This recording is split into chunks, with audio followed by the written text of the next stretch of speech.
Hello student, आज हम लोग देखेंगे क्लास 10th के एनसीईआरटी मैथमेटिक्स के एक्सरसाइज 7.2 को और इसके सभी क्वेश्चन को सॉल्व करेंगे। तो स्टार्ट करते हैं इसके पहले क्वेश्चन से। तो इसका पहला क्वेश्चन क्या कर रहा है, तो पढ़ते हैं। First question, find the coordinates of the point which divides the join of -17 and 4-3 in the ratio 2:3। यानी कि दो पॉइंट्स का कोऑर्डिनेट्स दिया गया है और एक तीसरा पॉइंट्स उस ज्वाइनिंग लाइन को यानी कि किस रेशियो में 2:3 के रेशियो में डिवाइड कर रहा है, तो उसका कोऑर्डिनेट्स फाइंड आउट करने के लिए कहा जा रहा है। तो यहाँ हम एक फिगर पहले बना लेते हैं कि सपोज़ कि ये ए और बी दो पॉइंट्स हैं और इसका रेशियो दिया गया है -17 और इसका रेशियो बी का दिया गया है 4 और -3।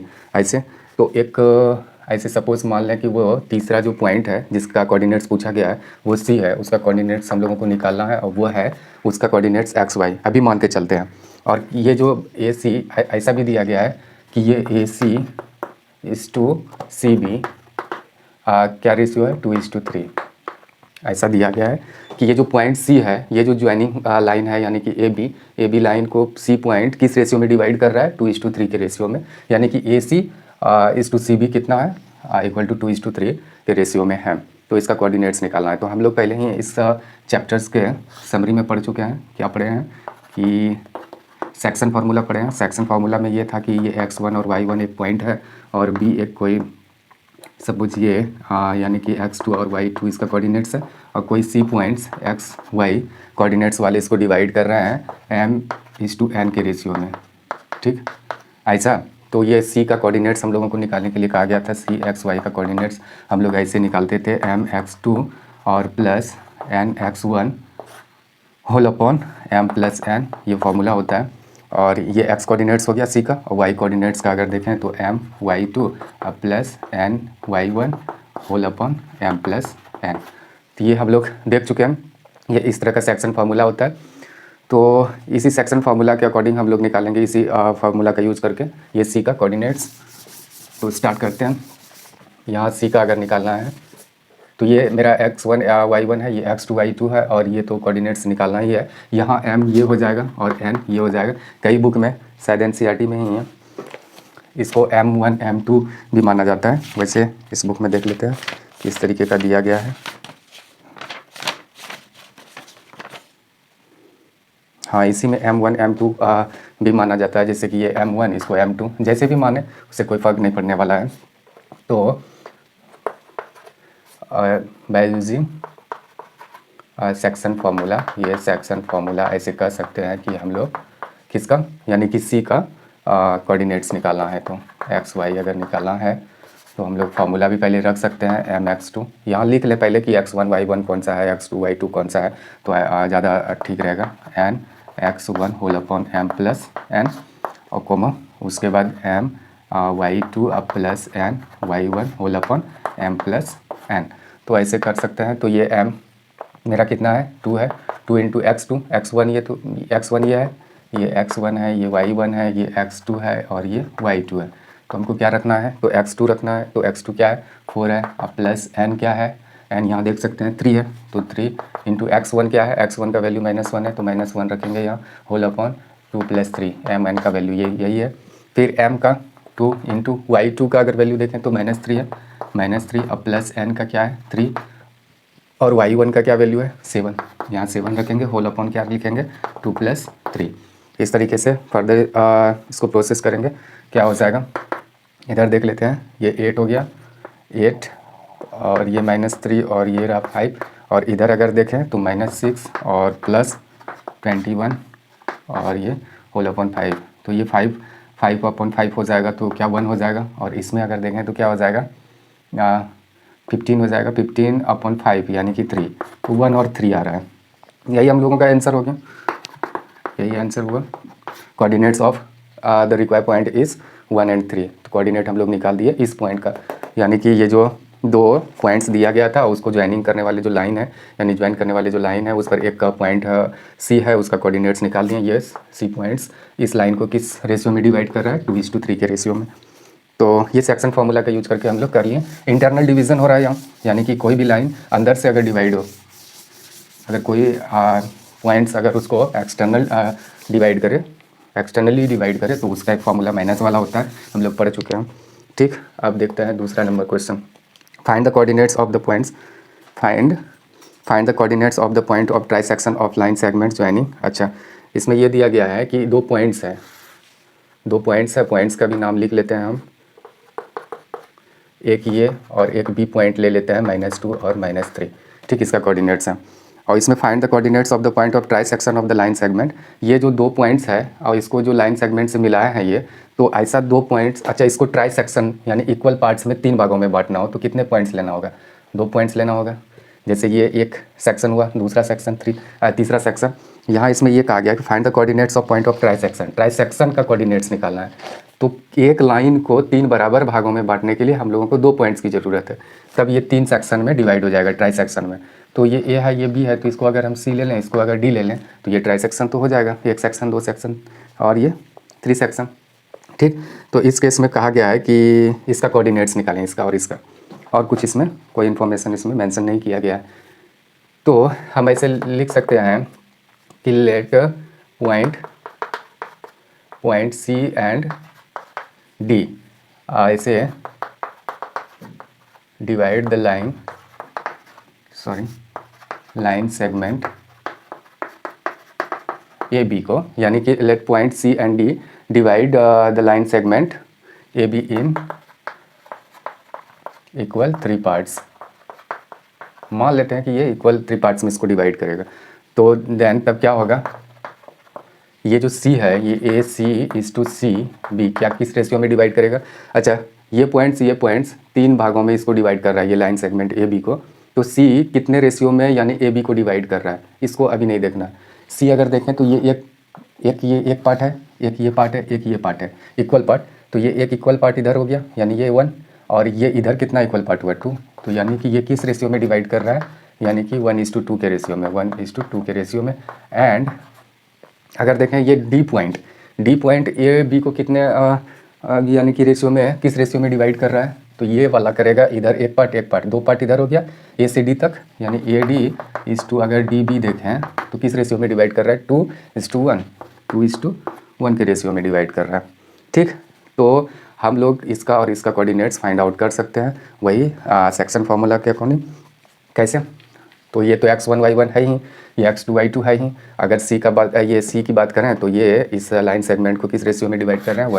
1:2। तो यानी कि हम लोगों का m ये है, n ये है, और अगर इसका कोऑर्डिनेट्स जब फाइंड आउट करेंगे तो ये पूरे लाइन सेगमेंट को किस रेशियो में डिवाइड कर रहे हैं? 2:1 के रेशियो में। तो यहाँ हम लोगों का m ये हो जाएगा, n ये हो जाएगा। तो हम फर्स्ट केस में किसका, C का कोऑर्डिनेट्स फाइंड आउट करेंगे। तो कोऑर्डिनेट्स ऑफ C अगर पॉइंट C अगर देखें, पॉइंट C तो क्या हो जाएगा? पॉइंट C अगर देखें तो हम लोगों को वही m x2 n x1 whole upon m plus n ये डालना है, और समझ लेना है कि कहाँ m कैसे क्या क्या रहता है, सबका वैल्यू my2 और plus my1 whole upon m plus n।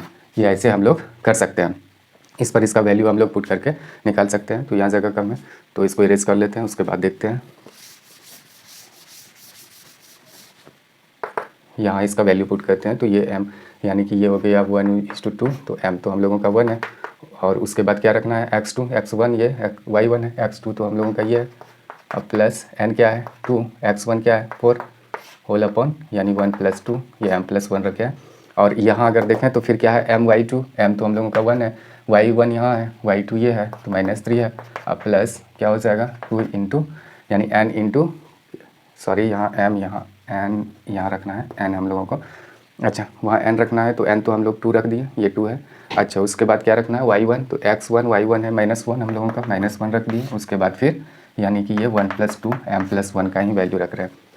ठीक, इसको इरेज करते हैं। इसके बाद फिर क्या हो जाएगा? -2 अब +8 इधर हो गया, और ये रहा 3 हम लोगों का, और इधर देखें तो -3 अब प्लस -2 ही हो जाएगा, और ये रहा 3। तो इस तरीके से देखें तो ये 6/3 हो जाएगा ये वाला, और ये वाला देखें तो -5/3 हो जाएगा। तो ये वाला अगर इसको कैंसिल कर दें तो 2 टाइम्स में, और ये फ्रैक्शनल फॉर्म में भी लिख सकते हैं, कोई नंबर को, कोई दिक्कत नहीं है। तो ये जो C का कोऑर्डिनेट्स हो गया, क्या हो गया? 2 और ये -5/3। अब इसका भी आराम से निकाल सकते हैं, कोई दिक्कत नहीं है। तो देखते हैं, तो ये किस रेशियो में डिवाइड कर रहा है, तो 2:1 के रेशियो में। इस केस में क्या देख रहे हैं कि m हम लोगों का चेंज हो गया, n हम लोगों का चेंज हो चुका है। तो अब की बार देखते हैं, इसका निकालते हैं। तो डायरेक्ट इसका वैल्यू रख सकते हैं, कोई दिक्कत नहीं है, या तो फॉर्मूला को। Now the coordinates of point D, ये ट्राइसेक्शन का पॉइंट्स है, यानी कि ए बी का ट्राइसेक्शन है ये पॉइंट सी और डी। तो डी अगर देखें तो डी का क्या रखेंगे हम लोग, mx2 और nx1 whole upon m plus n, और इधर देखें तो my2 और plus ny1 whole upon m plus n। ठीक, तो ऐसे हो गया। इसके बाद इसका वैल्यू रखते हैं, तो m हम लोगों का 2 है। x2 की बात करें तो ये x1 है, ये y1 है, ये x2 है और ये y2 है। तो x2 हम लोगों को रखना है, तो x2 हम लोगों को -2 है। अच्छा, प्लस n की बात करें तो 1 है, और x1 की बात करें तो हम लोगों के पास 4 है इसका वैल्यू, और ये हो जाएगा 2 + 1। और इधर देखें तो m का वैल्यू है 2 इंटू y2 की बात करें, y2 यहाँ है -3, प्लस n की बात करें तो n हम लोगों का 1 है, और y1 की बात करें तो -1 है, यहाँ -1 होल अपॉन क्या रखेंगे 2 + 1। अब इसको अगले स्टेप में क्या लिख सकते हैं, ऐसे यहाँ देख लें, इसी को लिखेंगे तो -4 + 4, ठीक। उसके बाद ये रहा 3, और उधर अगर देखें तो -6 और -1 हो जाएगा, और ये 3, तो ये तो 0 हो गया, 0/3 तो 0 हो जाएगा, और इसमें अगर बात करें तो -7/3 हो जाएगा। तो इसका क्या वैल्यू हो गया, 0 - 7, इसे इसका कोऑर्डिनेट्स हो गया। तो हम कह सकते हैं, तो इसमें क्या कहा गया था सेकंड नंबर क्वेश्चन में कि find the coordinates of point of trisection. Trisection का पॉइंट ये सी डी का कोऑर्डिनेट्स को फाइंड आउट करना है of the line segment joining, ये दो लाइन सेगमेंट जो है यानी ए बी, उसी का हम लोग ए बी यहाँ नाम ऐसा ले लेते हैं कि थोड़ा सा यानी कि कन्वीनियंट हो जाए सॉल्व करने में, इसीलिए, अदरवाइज़ बगैर नाम का भी हम लोग बना सकते हैं, कोई दिक्कत नहीं है। तो ये हो गया 2 नंबर क्वेश्चन, ये पूरा सॉल्व कर लिए। ट्राइसेक्शन यानी कि 3 पार्ट, यानी 3 भागों में बांटा गया है। सेक्शन में टुकड़ा होता है, तो वही है।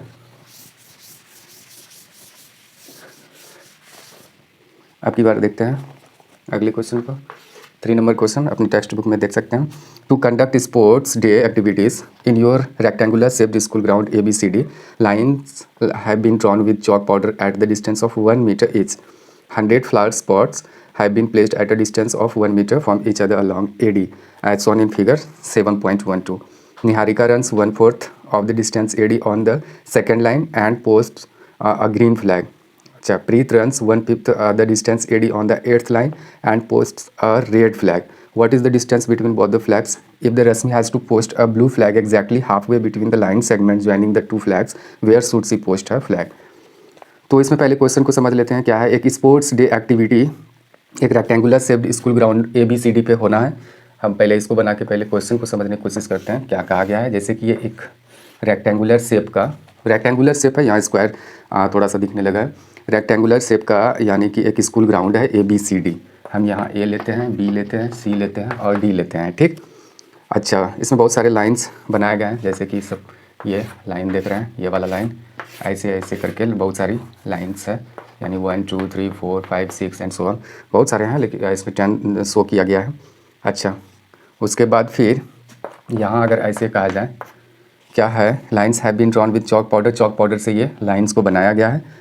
अच्छा, at a distance of 1 metre each 100 flower spot, और इसमें 100 फ्लावर स्पॉट 1 मीटर करके 1 मीटर की दूरी पर, यानी कि यहाँ एक पॉट रखा गया है, ये पॉट है। अब इसको क्या P1 से डिनोट करते हैं, पॉट 2, ये पॉट 3, ये पॉट 4 और ये पॉट 5, P से डिनोट कर रहे हैं, समझ लेना है। 100 पॉट्स ऐसे रखा हुआ है यहाँ से लेके यहाँ तक, तो उतनी जगह नहीं है, तो हम ऐसे ही शो कर दिए, ठीक। उसके बाद फिर ये लाइंस है, लाइंस इस पर दौड़ना है सभी को, देखते हैं। तो इसमें क्या है कि 100 फ्लावर स्पॉट ऐसे रखे हैं, यानी कि अगर इसको कोऑर्डिनेट प्लान माना जाए, एज्यूम किया जाए, जैसे कि ये एक्स एक्सिस और इसको वाई एक्सिस अगर माना जाए, तो इधर पॉजिटिव नंबर, इधर भी पॉजिटिव नंबर से दिखाएं, तो ये बहुत सारी लाइनें ऐसे हैं। अब ये पॉट्स रखा हुआ है कितनी दूरी पर, 1 मीटर पे, ये 1 मीटर दूरी है, फिर यहाँ से यहाँ 1 मीटर 1 मीटर 1 मीटर, ठीक। तो हम लोगों को पता है कि यहाँ यूनिट मीटर में दिया गया है। उसके बाद क्या, have been placed at a distance of 1 metre from each other along AD। अच्छा, AD के अलॉन्ग, हाँ ये तो समझ रहे हैं, as a shown figure. Niharika runs 1/4 the distance AD on the second line. एक निहारिका नाम की लड़की है, निहारिका नाम, और सेकंड लाइन, ये जो सेकंड लाइन है इस पर दौड़ना स्टार्ट करती है, सेकंड लाइन पर, एंड पोस्ट ग्रीन फ्लैग, एक ग्रीन फ्लैग को पोस्ट करती है, यानी कि गाड़ देती है झंडे को। अच्छा, कितने पर, 1/4, इसी लाइन पर 1/4 यहाँ से लेके यहाँ तक कितने पॉट्स रखे हुए हैं अगर देखें तो यहाँ से यहाँ तक 100 पॉट्स रखे हैं, यानी 100 मीटर दूरी है। ये 100 मीटर दूरी है यहाँ से लेके यहाँ तक। और इसमें ये मेंशन किया गया है कि दूसरी लाइन से निहारिका दौड़ती है कितने 1/4 दौड़ती है, यहाँ से यहाँ तक की दूरी का 1/4। तो ये तो 100 मीटर है, 100 मीटर का अगर 1/4 अगर देखें तो क्या हो जाएगा 25 मीटर, यानी कि 25 मीटर ऊपर तक चढ़ी है। उसके बाद वहाँ एक झंडे को पोस्ट कर दिए, यानी कि गाड़ दिए। तो हम ऐसा लिख सकते हैं कि एक्स एक्सिस पर इधर 2 आए और फिर ये 25, तो यानी कि 2 और 25 ऐसे इसका कोऑर्डिनेट्स हो गया जहाँ ये झंडे गाड़ी है। ये वाला झंडे का कलर क्या था निहारिका रन इतना, अच्छा ग्रीन फ्लैग, तो ये वाला ग्रीन है, इसको हम जी से यहाँ ऐसे लिख देते हैं, जी लेटर। अच्छा उसके बाद प्रीत रन्स 1/5 द डिस्टेंस एडी। अच्छा एडी डिस्टेंस का 1/5 दौड़ती है lines on the 8th line, यानी कि यहाँ से 1/8 ऐसे होगा। तो यहाँ तो अभी हम यहाँ से डायरेक्ट ये दोनों को हटा के डायरेक्ट ये 8 अगर इसको शो कर दें तो यहाँ इस लाइन से कितना 1/5, तो यहाँ से यहाँ तक एडी क्या है 100 मीटर और इसका 1/5 वो दौड़ती है। तो 5 से कैंसिल कर दें तो ये 20, यानी कि 20 मीटर ऊपर गई है। तो यहाँ से यहाँ तक की दूरी अगर कहें तो मीटर में ही अगर डिस्टेंस लिया गया है, यूनिट मीटर में है, तो ये हो गया यहाँ से लेके ये 8 और यहाँ 20 दे सकते हैं, 8 और 20। और यहाँ किस रंग का फ्लैग को ये पोस्ट किया है प्रीत रन से 8th लाइन रेड फ्लैग, यहाँ आर से इसको डिनोट कर देते हैं। तो what is the distance between both the flags, और दोनों फ्लैग्स के बीच की दूरी क्या है। हम लोग कोऑर्डिनेट्स भी निकाल लिए हैं, कोई दिक्कत नहीं है, ये वाला और ये वाला, तो आराम से हम लोग इसको कर सकते हैं। डिस्टेंस फार्मूला से इसको निकाल के यानी कि इसको बना सकते हैं। तो इसको डायरेक्ट भी सॉल्व कर सकते हैं, कोई दिक्कत नहीं है। तो यानी कोऑर्डिनेट ऐसे लिख देते हैं, कोऑर्डिनेट ऑफ, यानी ये कौन सा फ्लैग है ग्रीन फ्लैग, पूरा लिख सकते हैं कोई दिक्कत नहीं है। पोस्टेड बाय कौन निहारिका थी, तो ऐसा भी लिख सकते हैं। अभी हम शॉर्ट में ही लिखते हैं, ये 225 हो गया। और कोऑर्डिनेट्स ऑफ ग्रीन नहीं रेड फ्लैग अगर बात करें तो रेड फ्लैग का कोऑर्डिनेट हम लोगों का हो गया 8 और 20, ठीक। एक्स एक्सिस के अलावा हम लोग 8 चले थे, उसके बाद वो 20, तो ऐसा हो गया। अब दोनों का बीच का डिस्टेंस हम लोग बाय डिस्टेंस या बाय यूजिंग डिस्टेंस फार्मूला हम लोग निकाल सकते हैं। ये दोनों का distance between both the flags ऐसे निकाल सकते हैं। बोथ द फ्लैग्स क्या हो जाएगा, दोनों फ्लैग्स के बीच का डिस्टेंस अगर निकालें तो यानी ये x1 है y1 है x2 y2, तो डिस्टेंस फार्मूला का यूज करके हम लोग क्या करेंगे x2 - x1 होल स्क्वायर, यानी under root x2 - x1 whole square अब plus y2 - y1 whole square. उसके बाद x2 देखते हैं क्या है 8 - 2 होल स्क्वायर और फिर 20 - 25 होल स्क्वायर। अच्छा इसके बाद ये 36 हो जाएगा और ये तो -5 पे होल स्क्वायर यानी कि 25 ही हो जाएगा। तो इस तरीके से क्या हो जाएगा √61 जो भी है मीटर है। तो ये दोनों झंडे के बीच की दूरी यानी इतना मीटर, तो हम तो यहाँ लिख ही दिया है distance between both the flags, तो ये निकल गया इतना मीटर √61 मीटर, ठीक। अब आगे क्या करना है, ये आगे इसमें और कुछ ऐड किया गया है। इफ़ रश्मि, ये तो ये कौन निहारिका लड़की, हाँ निहारिका नाम की लड़की है, इसको ये पोस्ट की थी, यहाँ गाड़ी थी झंडे को। और ये वाला प्रीत नाम की लड़की यहाँ एक आगे मेंशन किया गया है। इसमें थर्ड लड़की का भी नाम मेंशन है, क्या था, तो what is the distance between both the flags if Rashmi has to post a blue flag exactly half way between the line segments joining the 2 flags. अगर रश्मि नाम की लड़की को अगर ये दोनों फ्लैग्स के बीच में अगर कोई फ्लैग्स ब्लू फ्लैग्स को अगर पोस्ट करना है यानी उसको गाड़ना है तो where should she post her flag, तो उसे कहाँ गाड़ना चाहिए, यानी कि इसका एग्जैक्ट लोकेशन यानी कोऑर्डिनेट्स क्या होगा, तो वो बताना होगा। तो वैसे रश्मि को गाड़ना किधर है, तो ये मेंशन किया गया है कि exactly half way between both the flags, ऐसा मेंशन किया गया है, यानी कि दोनों झंडे के एग्जैक्टली बीच में। तो बीच यानी कि मिड पॉइंट का कोऑर्डिनेट्स का यानी मिड पॉइंट फार्मूला हम लोग पढ़े हैं x1 + x2 यानी होल अपॉन 2 और फिर y1 + y2 होल अपॉन 2, ऐसे मिड पॉइंट का फार्मूला। तो वो लोकेशन अगर देखें या कोऑर्डिनेट्स ऑफ ब्लू फ्लैग अगर which has to be posted by Rashmi, यानी कि रश्मि के द्वारा जिसे गाड़ना है,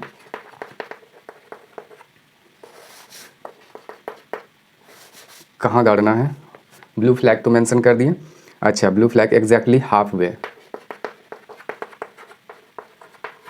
half way between both the flags equal to, यहाँ दिए coordinates of blue flag which has to be posted by Rashmi exactly half way between both the flags equal to, क्या लिखेंगे यहाँ x1 plus x2 whole upon 2 और एक y1 plus y2 whole upon 2। ये mid point का formula है, हम लोग पढ़ चुके हैं इसको। मिड पॉइंट क्या होता है पहले वो समझ लेते हैं। जैसे कि सपोज ये a और ये b है और इसका कोऑर्डिनेट्स x1 y1 है और इसका x2 और y2 है। अगर कोई मिड पॉइंट c है, सपोज वो मिड पॉइंट c है यानी कि ये दोनों के बीच में एग्जैक्ट बीच में है, तो इसका कोऑर्डिनेट्स अगर एक्स वाई को फाइंड आउट करना है तो किस फॉर्मूला पे करेंगे हम लोग, यानी कि x1 plus x2 whole upon 2 ऐसे कर देंगे और फिर यहाँ y1 plus y2 whole upon यानी कि 2 कर देंगे। तो यही फार्मूला हम लोग पढ़े थे, मिड पॉइंट फार्मूला, एक सेक्शन फार्मूला, एक डिस्टेंस फार्मूला, ये सब हम लोग ऑलरेडी पढ़ चुके हैं। आप उससे देख सकते हैं इसी चैप्टर के समरी को। तो यहाँ ऐसे कर दिए तो x1 हम लोगों का तो यही है 2 प्लस 8 होल अपॉन 2, उसके बाद 25 और 20 है, उसके बाद 2 ऐसे कर देंगे तो 10, ये 5 हो जाएगा और ये 22.5 हो गया, यानी कि 20 प्लस 25 करेंगे तो 45, 40 अब 5 अपॉन 2 करेंगे तो 22.5। तो ये कोऑर्डिनेट्स किसका हो गया, उस झंडे ब्लू झंडे का जिसको रश्मि उसे गाड़ेगी, ये दोनों फ्लैग्स के बीच में एग्जैक्टली बीच में।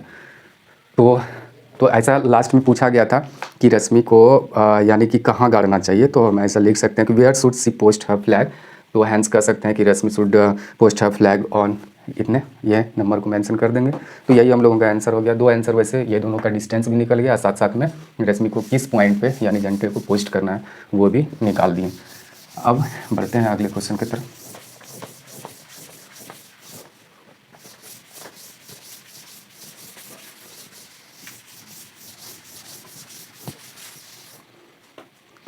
अगला क्वेश्चन 4 नंबर देखते हैं, क्या है 4 नंबर में है find the ratio in which the line segment joining the point, 2 points दिया गया है, इज डिवाइडेड बाय। अच्छा 2 पॉइंट्स दिया गया है, हम डायरेक्ट उस पॉइंट का नाम भी दे देते हैं, एक है -3 और 10।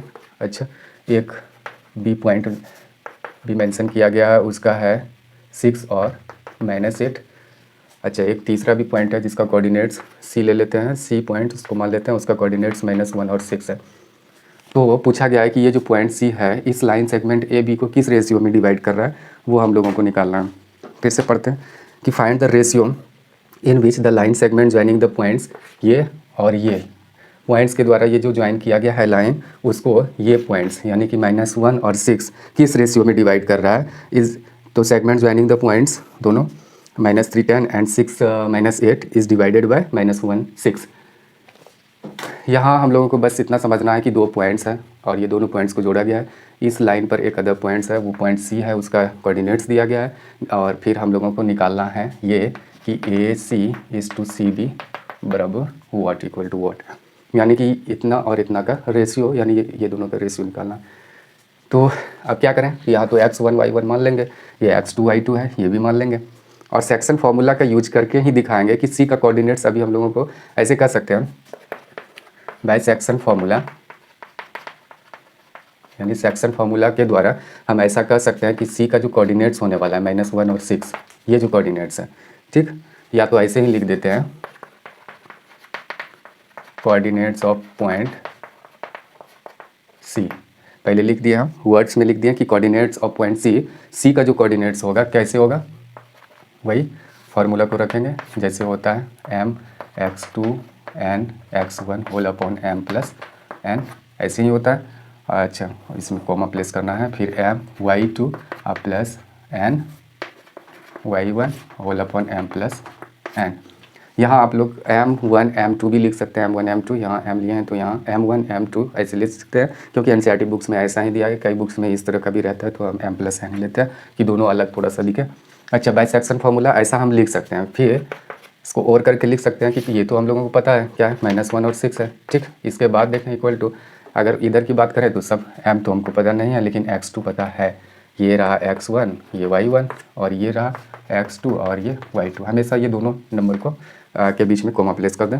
x2 क्या है, x2 6 है, अब प्लस n की बात करें तो n तो हम लोग मालूम नहीं है, x1 हम लोगों का -3 है तो -3 रखते हैं, उसके बाद whole upon m plus n ऐसे रखेंगे, इसके बाद फिर वही m इंटू y2 अगर देखें तो y2 क्या है -8 है, देख पा रहे हैं आप लोग, ये -8 है। और अगर प्लस करें तो ये n तो है नहीं, n इंटू y1 की बात करें तो हम लोगों के पास 10 ही है कि माइनस है, थोड़ा सा कंफर्म कर लें, नहीं 10 ही है, 10 होल अपॉन ये m प्लस n। अगर ये निचले स्टेप बॉटम स्टेप को अगर देखें तो हम इक्वेट कर सकते हैं, जैसे कि इसके बराबर इसको कर सकते हैं कि ये वाला कोऑर्डिनेट्स और ये वाला कोऑर्डिनेट्स दोनों तो बराबर ही है, यानी ये x कोऑर्डिनेट्स इस और इसका x कोऑर्डिनेट इक्वल है, और y कोऑर्डिनेट्स ये y कोऑर्डिनेट्स के इक्वल कर देंगे, उसके बाद निकल जाएगा। तो इस तरीके से उसका हम लोगों के पास क्या आ जाएगा, बेसिकली हम लोगों को निकालना क्या है, यानी यही तो है, यानी ये जो भी है m और n इसी को माने हैं, यही तो हम लोगों को फाइंड आउट करना है। AC/CB इक्वल टू m/n हम लिए हैं, ठीक, मान के चले हैं कि ये रेशियो में डिवाइड कर रहा है, तो इसी का तो निकालना है, m n का रेशियो निकाल देंगे, आराम से हो जाएगा। तो इसको इरेज कर लेते हैं, उसके बाद देखते हैं इसके बाद क्या करेंगे हम लोग, यानी -1 और 6 इसको रहने देते हैं, इक्वल टू ये 6m हो जाएगा और -3n whole upon m plus n, ये हुआ। और दूसरा y कोऑर्डिनेट्स देखें तो -8m और प्लस 10n होल अपॉन अगर देखें तो m प्लस n। अब इसको इक्वेट करते हैं तो ये इसके बराबर लिख देते हैं, हम इसको भी बराबर करके देख सकते हैं, वैसे होने वाला है सेम ही, कोई दिक्कत नहीं है, कोई भी लेके एक, हमको सिर्फ एक बार m n का रेशियो फाइंड आउट करना है, तो कोई दिक्कत नहीं है, करते हैं। एक्सक्यूज़ मी, तो ये रहा -1, अगर ये देखें तो क्या हो जाएगा 6m - 3n whole upon, sorry इसी को क्रॉस मल्टीप्लाई करते हैं, उसके बाद देखते हैं 6m - 3n और इसको अगर करेंगे तो -m - n हो जाएगा, ठीक, ये तो हो गया। उसके बाद देखें तो ये 6m और ये वाला अगर m इधर लाएं तो क्या हो जाएगा +m, अच्छा, और ये वाला -n तो इधर है ही, इसको इधर ले चलें तो 3n ये हो जाएगा। तो इस तरीके से ये क्या हो जाएगा 7m, ये वाला देखें तो 2n हो जाएगा, कोई दिक्कत, ये तो देख ही रहे हैं कि 3n में -n 2n हो गया।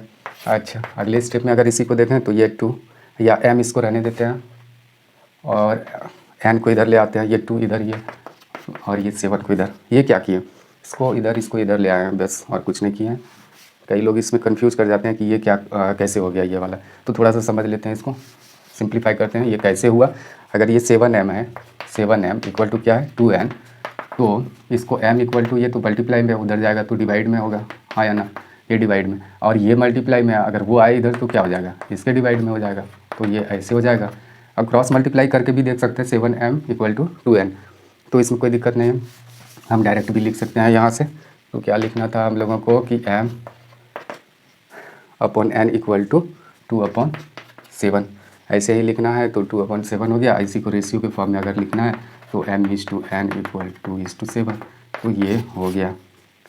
तो क्या पूछा क्या गया था उसी के स्टेटमेंट में हम लिख सकते हैं लास्ट में 4th नंबर, तो find the ratio in which the line segment joining, अच्छा तो रिक्वायर्ड रेशियो यही हो गया, यही, hence the required ratio is क्या है 2:7, ऐसे लिख सकते हैं, कोई दिक्कत नहीं है। ये था हम लोगों का 4th नंबर क्वेश्चन, ये पूरा हम लोग सॉल्व कर लिए। अब बढ़ते हैं 5th नंबर क्वेश्चन की तरफ, देखते हैं। इसमें टोटल नंबर ऑफ क्वेश्चंस है 10, बारी बारी से सब कुछ सॉल्व करेंगे हम लोग।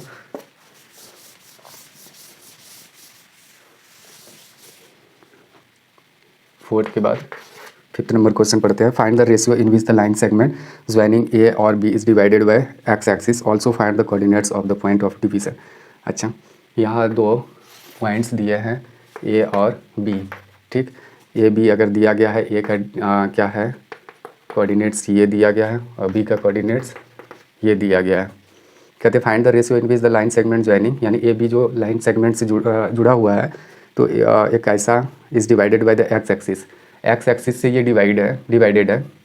अच्छा, एक चीज़, सपोज़ कि ये एक कोऑर्डिनेट प्लेन है, तो ये तो हम लोगों का एक्स एक्सिस है, ये वाला एक्स एक्सिस है, एक्स एक्सिस कोई ये एक्स एक्सिस, सपोज़ कि एक पॉइंट यहाँ एक पॉइंट यहाँ है, और ये लाइन सेगमेंट्स हम मान लेते हैं कि ये भी हम लोगों का कुछ ऐसा ही है, मान लेते हैं। तो यहाँ एक्स एक्सिस क्या कर रहा है, एक्स एक्सिस हम देख रहे हैं ए बी को डिवाइड कर रहा है, यहाँ इस पॉइंट पे डिवाइड कर रहा है, तो वो किस पॉइंट पर मतलब किस रेशियो में डिवाइड कर रहा है वो हम लोगों को निकालना है। अच्छा, एक चीज़ यहाँ भी मेंशन किया कि वो जो पॉइंट्स है हम मान लेते हैं कि वो पॉइंट्स ही है, और उसका कोऑर्डिनेट्स क्या होगा अभी हम लोगों को पता नहीं है, इसमें लिखने वाले हैं। अच्छा, एक चीज़ हम लोगों को ये पता है कि एक्स कोऑर्डिनेट्स पे वाई का वैल्यू क्या होता है 0 होता है, एक्स कोऑर्डिनेट्स पे एक्स तो इधर आए, वाई ऊपर नीचे कहीं नहीं गए, तो एक्स तो आया लेकिन वाई क्या हो जाएगा, 0 हो जाएगा। तो यहाँ एक्स और 0 लिख देते हैं। कोई दिक्कत, आराम से समझ लें, हम लोग पहले भी समझ चुके हैं। ये क्या है, क्या कहा गया था कि एक्स एक्सिस के द्वारा ये लाइन सेगमेंट डिवाइड है, एक्स एक्सिस के द्वारा, तो एक्स एक्सिस के द्वारा ये लाइन सेगमेंट डिवाइड है, इट मीन्स इस पर वाई 0 होने वाला है, तो हम वाई का वैल्यू 0 लिख दिए। अब देखते हैं ऑल्सो, अच्छा इसमें तो रेशियो तो फाइंड आउट करना ही है, मान के चलते हैं कि ये जैसे A C is to C B और ये M is to N ratio में डिवाइड कर रहा है, ये फाइंड आउट करना है, ऐसा तो कहा ही गया है। इसके साथ साथ ये भी कहा गया also find the coordinates of the point of division, और इसका कोऑर्डिनेट्स भी निकालना है, साथ ही साथ इसका कोऑर्डिनेट्स भी निकालना है। इट मीन्स कि ये सी एक्स और 0 जो लिखा है, तो ये सी इसका वैल्यू, एक्स का वैल्यू निकाल देंगे तो कोऑर्डिनेट्स निकल ही जाएगा, ये इक्वल टू व्हाट, ऐसा हम लोगों को करना है। क्वेश्चन समझ चुके हैं हम लोग, बहुत अच्छे से समझ लिया है कि 2 पॉइंट्स है ए बी, ये लाइन सेगमेंट जो ए बी दिख रहा है इसको एक्स एक्सिस के द्वारा डिवाइड किया गया, किस रेशियो में डिवाइड किया गया वो निकालना है, और उसके साथ साथ इस ये कोऑर्डिनेट्स यानी एक्स पॉइंट पर जो वो कोऑर्डिनेट है वो भी निकालना है। अच्छा, let point C X 0 B on the X axis which divides क्या है, लाइन सेगमेंट, ऐसे लिख दिए एक प्रोसेस स्टार्ट करने के पहले। ये भी मान लेते हैं कि वो पॉइंट सी है जिसका कोऑर्डिनेट्स भी हम शो कर दिए हैं, B on the X axis, यहाँ एक्स एक्सिस लिख दिया है कि एक्स एक्सिस पर ही है, which divides line segment A B in the ratio M is to N, ये भी मेंशन कर दिए कि एम और एन के रेशियो में इसको डिवाइड कर रहा है। x1 y1 तो ऑलरेडी देख ही रहे हैं, ये है मेरा x1 y1, ये x2 y2 है, अब तो कोई दिक्कत ही नहीं, आराम से निकाल लेंगे। तो यहाँ bye section formula, section formula के द्वारा क्या हो जाएगा, ये हम कह सकते हैं इसका कोऑर्डिनेट्स हम निकाल सकते हैं, कोऑर्डिनेट्स ऑफ, क्या इसको इरेज कर लें, जगह कम है, इसको इरेज ही कर लेते हैं, इतना तो जान चुके हैं हम लोगों के पास सब चीज़ है ही। तो कोऑर्डिनेट्स ऑफ पॉइंट सी पहले ऐसे लिख लेते हैं, तो वही पूरा फॉर्मूला रखेंगे, क्या है mx2 nx1 whole upon m plus n, और उसके बाद फिर क्या रखेंगे my2 plus ny1 whole upon m plus n। इसके बाद यहाँ कोऑर्डिनेट्स ऑलरेडी, इसका तो सी का हम लोगों के पास है ही, क्या है x और 0 है, ठीक। इसके बाद फिर वही इक्वेट करके उसका वैल्यू निकाल लेंगे, mn का भी वैल्यू निकालेंगे, देखते हैं बारी बारी से। m का तो वैल्यू नहीं है, x2 है हम लोगों के पास, ये x1, ये y1, ये x2 और ये रहा y2, थोड़ा कन्वीनियंट हो जाए इसीलिए लिख लेते हैं। तो x2 क्या है हम लोगों का, -4 होल अपॉन, यानी m प्लस n ही लिखना है, ओह सॉरी अभी तो एक ही लिखा है, n का वैल्यू तो है ही नहीं, और उसके बाद x1 का वैल्यू लिखना था 1 और whole upon m plus n। उसके बाद फिर क्या लिखना है m y2 का क्या है वैल्यू, यहाँ देख रहे हैं 5 है, अब प्लस n, y1 का क्या है वैल्यू, यहाँ -5 है, -5 होल अपॉन क्या रखेंगे m प्लस n। अगर इसको गौर से देखें तो ये अगर ये इसको इक्वेट कर देंगे तो थोड़ा सा कॉम्प्लिकेटेड हो जाएगा, यानी किसी का वैल्यू फाइंड आउट होने वाला नहीं है। अगर लेकिन इसको और इसको इक्वेट कर दें तो आराम से हो जाएगा, 0 के इक्वल कर देंगे, कोई भी चीज़ है उसको अगर किसी नंबर के इक्वल करते हैं तभी कुछ, यानी वेरिएबल्स वगैरह सबका कुछ वैल्यू आएगा, अदरवाइज़ प्रॉब्लम है, थोड़ा सा प्रॉब्लमेटिक हो जाएगा। तो इसीलिए इसको क्या करते हैं कि इसके 0 के इक्वल करते हैं, उसके बाद देखते हैं क्या होता है। तो अगले स्टेप में इसी को अगर लिखें तो x0 इक्वल टू शॉर्ट में देख लेते हैं -4m प्लस क्या हो जाएगा n, और ये रहा m प्लस n, क्या देख पा रहे हैं आप लोग, ये वाला, ठीक। उसके बाद फिर लिखते हैं ये 5m और ये रहेगा -5n और whole upon m plus n, ऐसे लिख लिए हैं। एक बार क्रॉस चेक कर लेते हैं, 5m और -5n m, ठीक। इसके बाद इरेज करते हैं इसको,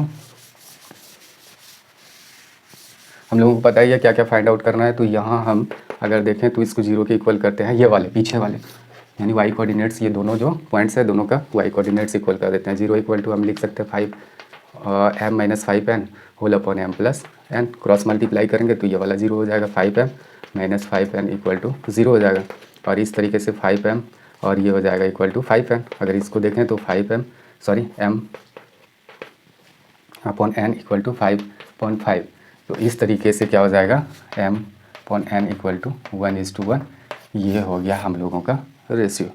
यानी कैंसिल करके ये अगर कैंसिल करेंगे तो 1/1 हो जाएगा। ये देख पा रहे हैं ये लाइन, ये ठीक। इसके बाद इसको कैंसिल करके ऐसे लिखे, रेशियो फॉर्म में लिख दिए। तो m हम लोगों का पता चल गया, n भी पता चल गया, अब कोई दिक्कत नहीं है। और इस तरीके से हम लोग अब x का भी वैल्यू फाइंड आउट कर सकते हैं, कोई दिक्कत नहीं है। यहीं से अगर देखें तो ये तो निकाल लें, ये वाला, इसका तो आंसर हम लोगों को मिल गया किस रेशियो में, यानी ये CAB लाइन सेगमेंट को डिवाइड कर रहा है तो वो 1:1। 1:1 मीन्स क्या हुआ कि ये मिड पॉइंट है। 2:2 निकल जाए, 3:3 निकल जाए तो समझ लेना है कि हमेशा एक ही नंबर अगर आ जाए कैंसिल करके तो वो 1 ही 1 होने वाला है, 1:1। तो इस तरीके से समझ लेना है वो मिड पॉइंट है। अगर डिफरेंट नंबर आ रहा है तो इट मीन्स वो मिड पॉइंट नहीं है, ठीक। सेम नंबर आ रहा है यानी मिड पॉइंट है, क्योंकि इधर वाले सेक्शन का 1 है तो इधर भी सेक्शन वाले 1 है, दोनों इक्वल पार्ट शो कर रहा है, तो वो समझ गए कि हम लोग मिड पॉइंट है। अब ये जब आ ही गया तो इस तरीके से हम लोग यानी x का भी वैल्यू निकाल सकते हैं। तो अभी तो उधर इरेज कर लिया, तो उसमें क्या करते हैं कि पहले वाले को इक्वेट कर देते हैं। तो क्या था वो नंबर तो भूल गए, तो इसी में x का वैल्यू निकाल सकते हैं। यहाँ जो अभी लिखा हुआ था तो उसमें क्या लिखा हुआ था, जैसे x और 0 था और इधर कुछ दो नंबर था जैसे इधर वाला, तो इसको x और इसमें इक्वेट कर देना है, इसको इसके बराबर दिखा देना है। उसके बाद जो भी m और n का वैल्यू होगा वो इनपुट करके x का वैल्यू आ जाएगा, x का वैल्यू आएगा यानी c का कोऑर्डिनेट आ गया। तो इस तरीके से 5वें नंबर को भी हम लोग सॉल्व कर लिए। अब बढ़ते हैं अगले नंबर की तरफ, अगले नंबर के क्वेश्चन को देखते हैं। अब देखते हैं 6th number question. 6th number question क्या है कि if 1 2 4 y x 6 and 3 5 are the vertices of parallelogram taken in order, find x and y। ऐसा दिया गया है कि 4 पॉइंट्स है और वो चारों पॉइंट्स क्या है, वर्टिसेस है किसी भी पैरेललोग्राम का। तो हम एक पैरेललोग्राम इधर बना लिए और ये ऑर्डर में है 1 2। तो हम पैरेललोग्राम में अगर ऐसे दिखाएं तो ये ए ही दिखाते हैं कि ये ए है और ए का है कोऑर्डिनेट्स, ये बी कोऑर्डिनेट्स है 4y, ऑर्डर में है यानी क्रम से है, सी है x 6 और एक है डी जिसका कोऑर्डिनेट्स 3 और 5 है। क्या है पढ़ते हैं कि if A B C D, ऐसे यही नाम हम बोल देते हैं, are the vertices of a parallelogram taken in order, find x and y। तो इसमें x और y देख रहे हैं, ये दो नंबर को फाइंड करना है x और y को। तो कैसे करें, ये क्या है, पैरेललोग्राम है, इट मीन्स कि ये और ये और ये और ये पैरेलल है, यानी अपोजिट साइड इसके पैरेलल होते हैं। और हम लोगों को पता है कि इसके पैरेललोग्राम के जो डायगोनल्स होते हैं वो क्या करते हैं, एक दूसरे को बाइसेक्ट करते हैं, ये भी पता है। तो ये सपोज़ कि मान लें कि ये O है, ठीक। तो इस तरीके से हम कह सकते हैं कि पहले मान लेते हैं कि late A 1 2 B 4y C क्या है x 6 and D 3 5 be the vertices of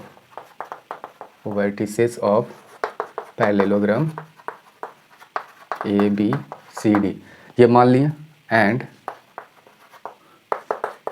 its diagonal, इसके जो डायगोनल है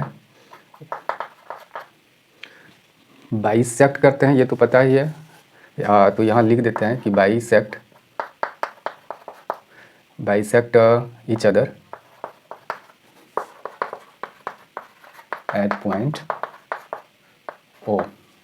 इसी में हम सब मेंशन कर दिए कि मान लिया कि A B C और D, जैसा कि फिगर में दिखा भी दिया है कि ये B the vertices of parallelogram A B C D के वर्टिसेस का ये कोऑर्डिनेट्स हैं, ठीक, वर्टिसेस हैं, इट्स डायगोनल्स, और इसके जो डायगोनल्स हैं तो बाइसेक्ट ईच अदर, और पैरेललोग्राम के जो डायगोनल्स होते हैं बाइसेक्ट करते हैं एक दूसरे को आधे आधे पर, यानी कि वो कट करते हैं, ऐसे इंटरसेक्ट कैसे करते हैं, इसको भी आधा आधा बांट देंगे, इसको भी आधा आधा बांट देंगे, ठीक। ये डायगोनल इसको आधा आधा बांटेंगे और ये डायगोनल इसको आधा आधा बांट देंगे, बस यही है। मतलब कि ये और ये बराबर होगा, ये पार्ट बराबर होगा। इट मीन्स कि इसका मिड पॉइंट ये है, मतलब ए सी का मिड पॉइंट O है और बी डी का मतलब मिड पॉइंट O है, तो दोनों का मिड पॉइंट हो गया। तो आराम से हम O का आराम से क्या निकाल सकते हैं, कोऑर्डिनेट्स निकाल सकते हैं।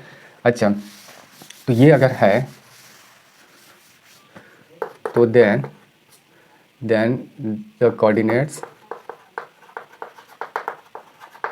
The coordinates of point O, यानी कि पॉइंट्स O का कोऑर्डिनेट्स अगर निकालें as the mid point of A C का अगर मिड पॉइंट के तौर पे अगर इसका कोऑर्डिनेट्स देखें तो क्या हो जाएगा, ये और ये राशि वाला, तो ये x1 y1 है, x2 y2 है। तो मिड पॉइंट का क्या फॉर्मूला होता है कि x1 प्लस यानी कि x1 और प्लस x2/2। तो यहाँ x1 x2 ऐसे करेंगे तो ये इतना लिखने की ज़रूरत नहीं है, 1 प्लस x। और फिर अगर इसका देखें तो 2 प्लस 6 ऐसे कर देंगे। इसी को देखें तो 1 प्लस x ऐसे, और ये 4 हो जाएगा। ये हो गया हम लोगों का। फिर ऑल्सो या एंड जो भी कहें, या ऑल्सो ऐसे कर सकते हैं, also the coordinates of point O. फिर से अगर पॉइंट ओ का कोऑर्डिनेट निकालें, लेकिन as the mid point of अब की बार मिड पॉइंट इसका नहीं मान के इसका मान के चलेंगे, यानी कि बी डी का। तो बी डी यहाँ मेंशन कर देते हैं। बी डी इक्वल टू क्या हो जाएगा अब की बार इसमें x1 y1 x2 y2 हो जाएगा। तो 4 + 3 होल अपॉन 2, और ये हो जाएगा y + 5 होल अपॉन 2।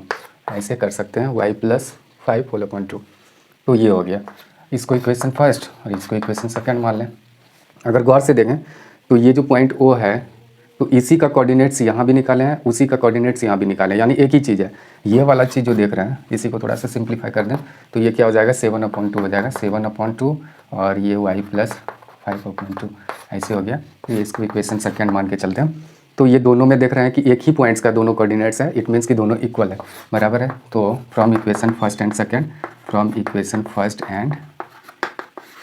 हम क्या कर सकते हैं कि 1 + x whole upon 2 and 4 equal to क्या लिखेंगे, ये 7/2, और ये y + 5 होल अपॉन 2 ऐसे लिख सकते हैं कि ये दोनों इक्वल ही होगा।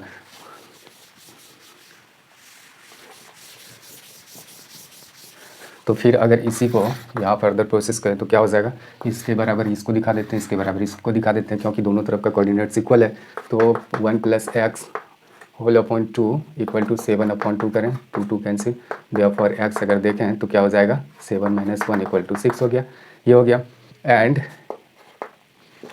अगर ये देखें इसको इक्वल करें, 4 = y + 5/2 अगर करें तो क्या हो जाएगा 8 = y + 5, और देयरफॉर अगर y देखें तो 8 - 5 = 3 हो जाएगा। तो x और यानी कि x और y का वैल्यू पूछा गया था, तो हम लोगों के पास आ गया x का वैल्यू 6 और y का वैल्यू ये रहा 3। यही आंसर हुआ। यही हम लोगों को 6 नंबर में निकालना था। 6 नंबर सॉल्व कर दिए। बढ़ते हैं 7 नंबर क्वेश्चन की तरफ।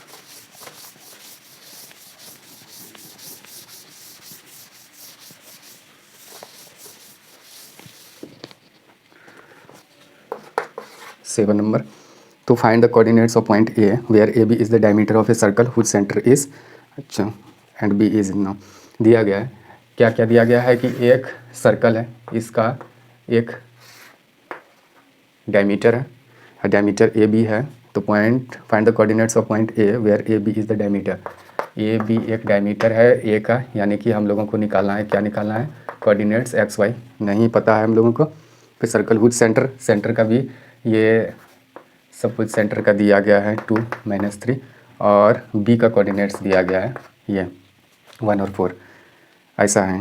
फिर से इसको रिपीट करते हैं कि find the coordinates of a point A where, यानी कि ए का कोऑर्डिनेट्स हम लोगों को फाइंड आउट करना है। Where A B is the diameter of a circle, जहाँ ए बी क्या है, एक डायमीटर है सर्कल का, of circle whose centre is, जिसका सेंटर का कोऑर्डिनेट्स दिया गया है 2 - 3 है, एंड बी इज़ 1 4, और बी का कोऑर्डिनेट्स 1 4 दिया गया।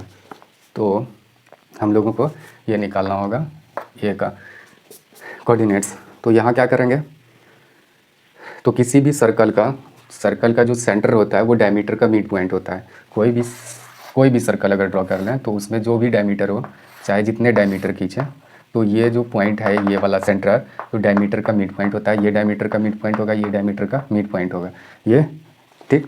तो इसके हिसाब से हम लोगों को क्या हो जाएगा,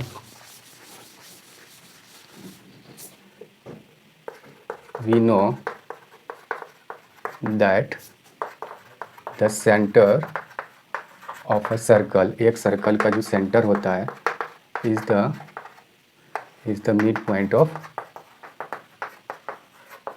midpoint of a diameter। ये डायमीटर का क्या होता है, एक मिड पॉइंट होता है। तो we know that the center of a circle is the midpoint of a diameter। एक डायमीटर का क्या होता है, तो एक मिड पॉइंट होता है। तो ये तो डायमीटर है ही, ये एक डायमीटर ही है, ठीक। तो इस केस में हम लोगों को यानी कि क्या इसका अगर ये ओ का अगर सेंटर देखें तो by mid point formula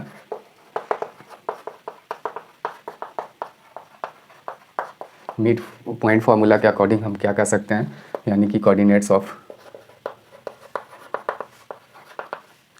of O equal to, यहाँ ओ दिए हैं सेंटर का, तो एक्स, ये मेरा x1 y1 हो गया, ये x2 y2 हो गया, तो x और +1 होल अपॉन 2 और y +4 होल अपॉन 2 ऐसे कर सकते हैं।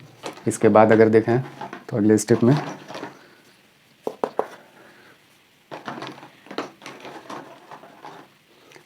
में कोऑर्डिनेट्स ऑफ ओ क्या क्या कोऑर्डिनेट्स है, 2 और -3, इधर x +1 होल अपॉन 2 और ये y +4 होल अपॉन 2। फिर इसको क्या करेंगे, एक बार इसको इक्वेट कर देंगे, इसको इक्वेट कर देंगे यानी इक्वल दिखा देंगे। इसके बाद x y का वैल्यू आ जाएगा, तो हम लोगों के पास ए का कोऑर्डिनेट्स आ जाएगा। तो यहाँ 2 equal to x +1 whole upon 2 ऐसे दिखा देते हैं। इसके बाद फिर इधर क्या हो जाएगा, 4 इक्वल टू x +1, तो x अगर निकालना है तो देयरफॉर x अगर डायरेक्ट देखें तो 4 - 1 यानी कि 3 हो गया।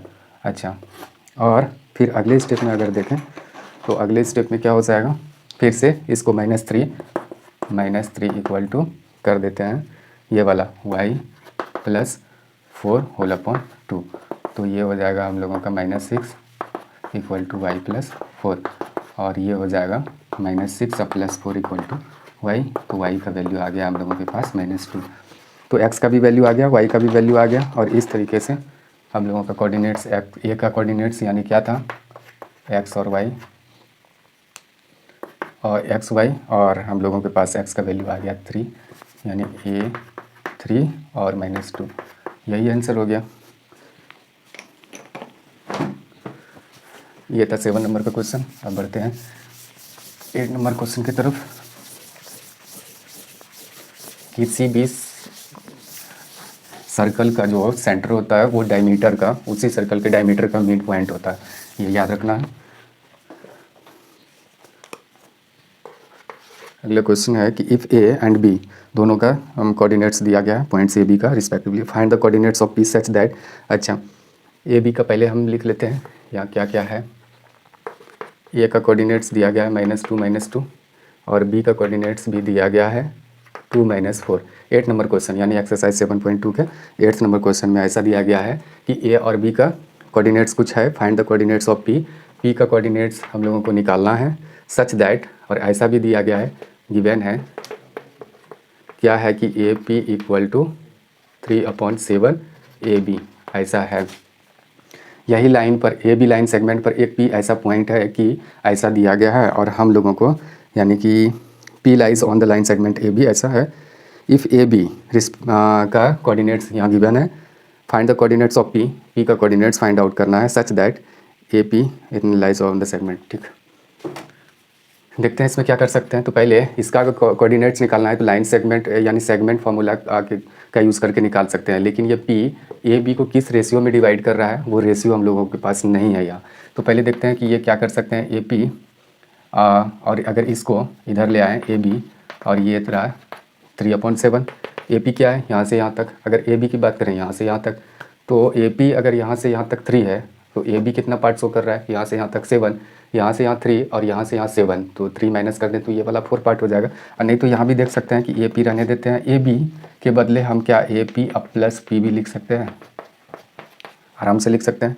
ए बी के बदले ए पी अब प्लस पी भी यहाँ लिख दिया। अगले स्टेप में क्या करेंगे कि ए पी, अच्छा अगले स्टेप में इधर देख लेते हैं क्या करते हैं कि इधर से क्रॉस मल्टीप्लाई करेंगे ऐसे 7 ए पी, और ये हो जाएगा 3 ए पी अब प्लस 3 पी बी, और इस तरीके से 7 ए पी और माइनस ये हो जाएगा 3 ए पी इधर कर लिए, और ये 3 पी बी रहने देते हैं। तो इस तरीके से 4 ए पी और इक्वल टू 3 पी बी हो जाएगा। और ये अगर देखें तो ए पी रहने देते हैं, और ये पी बी इधर आ जाएगा, और इक्वल टू ये 3/4 हो जाएगा। इसी को अगर रेशियो के फॉर्म में देखें तो ये हो जाएगा हम लोगों का A P is to P B equal to 3/4, और यही लिख देते हैं कि m इज़ टू एन है हम लोगों का, यही तो है। यानी ए पी और पी बी का रेशियो हम लोगों के पास होना चाहिए था, यही है। और यही इसी को हम लिख दिए कि वहाँ ये जो 3:4 है, यानी कि ये 3 और ये 4, ये एम एन है, ये एम है, ये एन है, या M1 M2 भी कर सकते हैं, कोई दिक्कत नहीं है। अब तो हम लोगों के पास सब चीज़ हो गया, अब पी का कोऑर्डिनेट्स आराम से निकाल सकते हैं।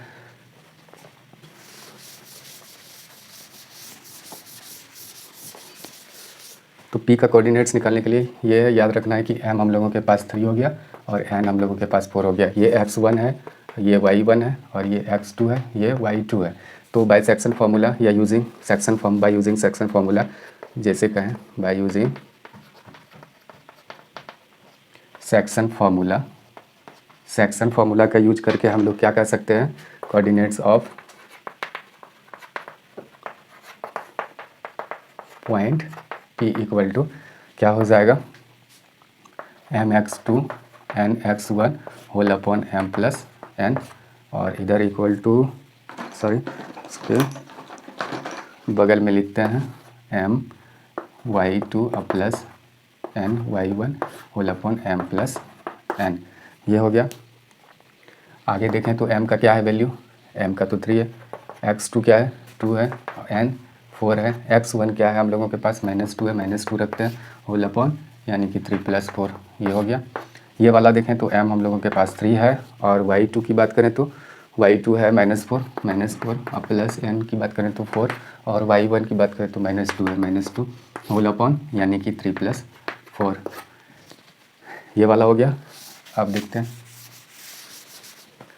अब इसी को अगर फर्दर प्रोसेस करें तो क्या हो जाएगा, यानी 6 - 8 होल अपॉन 7, और ये हो जाएगा -12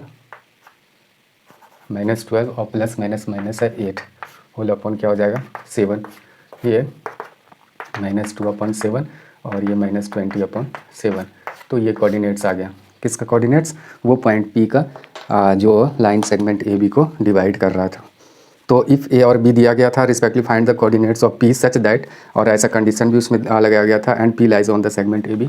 तो ये P का हम लोग क्या, पॉइंट P का कोऑर्डिनेट्स, ये P का कोऑर्डिनेट्स क्या आ गया, ये देख सकते हैं। तो ये था 8th नंबर क्वेश्चन। अब बढ़ते हैं 9th नंबर क्वेश्चन की तरफ।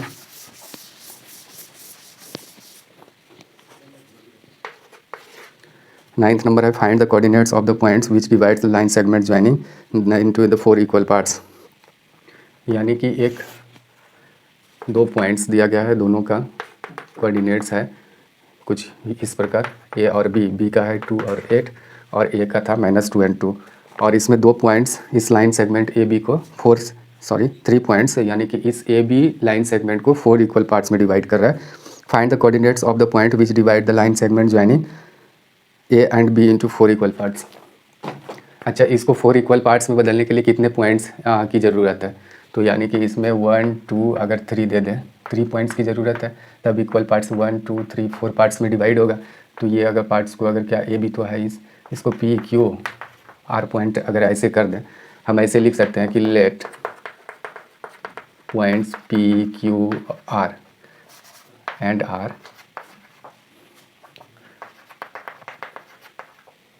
Divide the line segment AB into equal 4 parts. ऐसा हम लिख दिए। क्या लिखे हैं कि माना ये PQ और जो ये R पॉइंट्स हैं, ये points divide the line segment AB line segment को डिवाइड कर रहा है इंटू इक्वल 4 पार्ट्स। तो इक्वल 4 पार्ट्स में डिवाइड कर रहा है, ये पार्ट्स दूसरा और तीसरा ये देख लिए। तो अब क्या करते हैं कि ये तीनों पॉइंट्स का वो निकालने के लिए, कोऑर्डिनेट्स निकालने के लिए, तो कोऑर्डिनेट्स कैसे निकालेंगे, अगर इसको गौर से देखें, सबको अगर गौर से देखें तो ये पूरे लाइन सेगमेंट को किस रेशियो में डिवाइड कर रहा है, इधर 1 पार्ट है, इधर 3 पार्ट है, 1 2 3, तो 1:3 के रेशियो में, ये 1:3 के रेशियो में। ये वाला अगर देखें तो क्यों, इधर भी 2 है, इधर भी 2 है, यानी 2:2। अगर इसका देखें तो यहाँ से यहाँ तक देखें तो 1 2 3 पार्ट्स इधर है और 1 पार्ट इधर है, 3:1। अब देख, तो सेक्शन फार्मूला का यूज करके हम लोग आराम से निकाल सकते हैं ये कि P का अगर सेक्शन फार्मूला का यूज करेंगे तो M और N तो वैल्यू है ही, x1 और y1 y1 x2 y2 से ऐसे निकाल सकते हैं, सबका रेशियो भी मालूम है। लेकिन एक दूसरा मेथड भी इसमें यूज कर सकते हैं। हम पहले ही बता चुके हैं कि जैसे कि 1:1 रहे तो मतलब मान लेना है वो मिड पॉइंट है, 2:2 रहे तो मिड पॉइंट है। तो यहाँ अगर गौर से देखें तो क्या ये 2:2 ये मिड पॉइंट है पूरे ए बी का? हाँ बिल्कुल है। तो ए बी का मिड पॉइंट फार्मूला यूज आसान है वो थोड़ा सा, तो मिड पॉइंट फार्मूला का यूज करके इसका हम कोऑर्डिनेट्स निकाल लेंगे। आज ये जैसे ही निकलेगा तो फिर ये दोनों का तो मिड पॉइंट है ये, क्योंकि ये इक्वल पार्ट है दोनों तरफ। तो फिर ये जब इसका कोऑर्डिनेट्स पता चल जाएगा, इसका कोऑर्डिनेट्स पता ही है, तब हम लोग ये वाला इधर और इधर बराबर है तो ये इसका मिड पॉइंट हो जाएगा, क्यू बी का मिड पॉइंट। तो मिड पॉइंट का फॉर्मूला यूज करके हम लोग निकाल सकते हैं। तो यहाँ हम अगर देखें तो coordinate of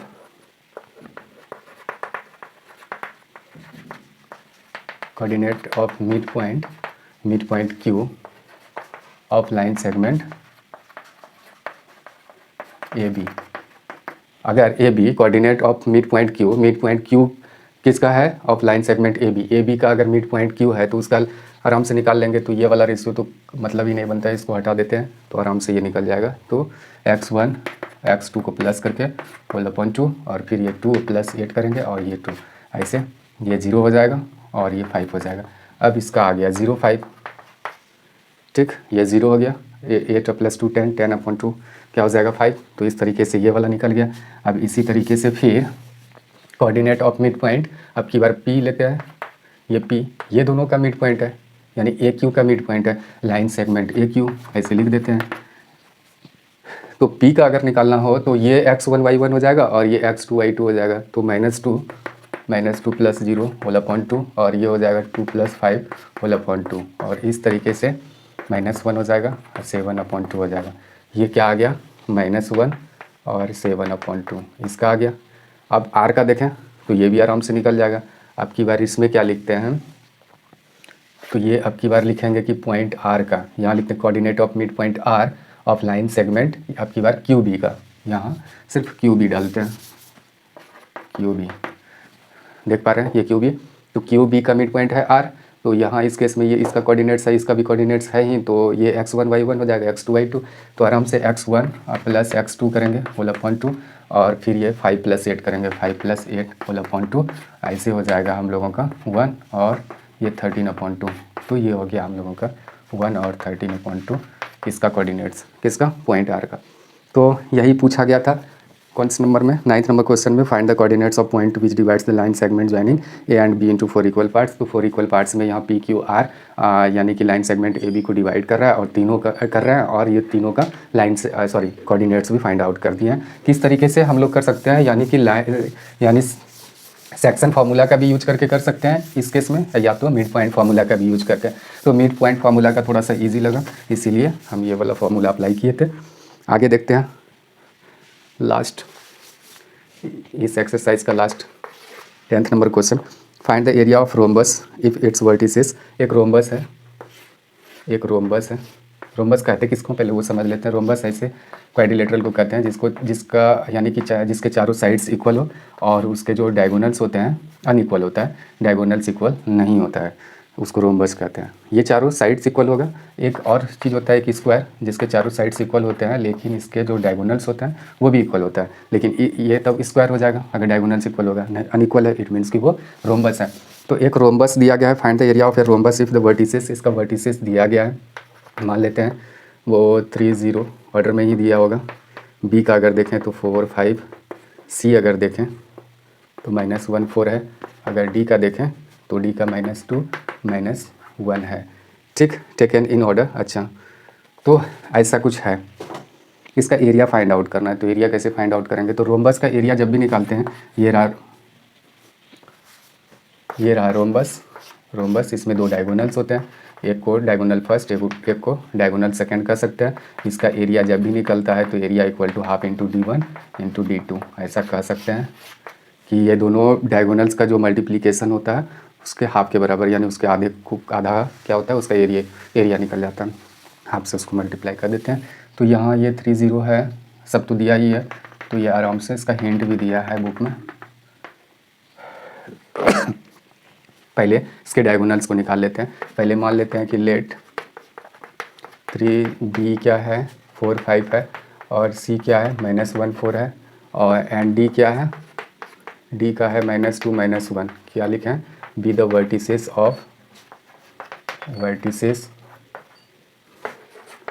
of rhombus A B C D. यानी कि मान लिए हैं इसमें कि लेट ए बी और सी और डी, जिसका कोऑर्डिनेट्स भी शो कर दिया है, be the vertices of rhombus A B C D. A B C D एक रोम्बस है, उसका ये वर्टिसेस है इस तरीके का। तो नाउ बाय डिस्टेंस फॉर्मूला हम तो निकाल सकते हैं, क्या निकाल सकते हैं, दोनों डायगोनल्स इसका निकाल लेंगे, ए सी और बी डी। ए सी क्या हो जाएगा, रूट ओवर यानी कि x2 minus x1 whole square plus y2 minus y1 whole square. तो इसी का वैल्यू देखते हैं क्या है। यहाँ -1 में 3 को माइनस करना है और फिर 4 में 0 को माइनस करना है, और इसके बाद फिर यहाँ अगले स्टेप में क्या करेंगे, यहाँ तो -4 का हो जाएगा -4 स्क्वायर यानी, और फिर ये हो जाएगा 4 का ही स्क्वायर हो जाएगा 16, और ये भी 16 हो गया, ये 32 4√2 हो गया, यानी ये वाला 4√2 हो गया ए सी। ठीक, ए सी का वैल्यू हम लोग 4√2 फाइंड आउट कर लिया है। अब देखते हैं अब की बार बी डी, एक डायगोनल का डिस्टेंस निकाल लिए 4√2, अब बी डी का निकालते हैं। तो बी डी इक्वल टू क्या हो जाएगा, बी डी का वही वाला फॉर्मूला रख सकते हैं, root over x2 minus x1 whole square plus y2 minus y1 whole square. तो x2 क्या है, x2 इस केस में हम लोगों का हो जाएगा -2 -4 हो जाएगा, और ये प्लस y2 क्या है -1, और उसमें माइनस करेंगे 5 होल स्क्वायर, तो ये -6 होल स्क्वायर हो जाएगा, और ये -6 होल स्क्वायर हो जाएगा। और इस तरीके से हम लोगों का यहाँ हो गया 36 और प्लस 36 यानी कि 72। इस तरीके से 6√2 आ जाएगा हम लोगों का, ये वाला 6√2 आ गया। ठीक, अब दोनों डायगोनल्स अगर हम लोगों को पता है तो rhombus A B C D का एरिया फाइंड आउट करने में कोई दिक्कत नहीं है, यही दोनों का प्रोडक्ट इनटू हाफ कर देंगे, कोई दिक्कत नहीं है। Now the area of rhombus A B C D equal to क्या लिखेंगे, half into A C into B D. ये D1 है कि यहाँ लिख देते हैं ब्रैकेट में कि हाफ इंटू ये D1 इंटू D2 कर रहे हैं। क्या है, ये फॉर्मूला है, हाफ इंटू इसका डायगोनल का, यानी फर्स्ट डायगोनल का लेंथ इतना है, और सेकेंड का अगर देखें तो 6√2 है B2 का। अगर इसी को देखें तो क्या हो जाएगा, 2 से कैंसिल कर देते हैं, ये दोनों कैंसिल हो जाएगा, √2 या तो ये दोनों को कैंसिल कर देते हैं 24 स्क्वायर यूनिट, यानी कि ये हो गया हम लोगों का आंसर। ये था हम लोगों का फाइनल यानी क्वेश्चन, यानी 10th नंबर का। इस तरीके से हम लोग टोटल यानी एक्सरसाइज 7.2 के सभी क्वेश्चन को सॉल्व कर लिए। अब इसके बाद मिलेंगे अगले वीडियो में, तब तक के लिए धन्यवाद।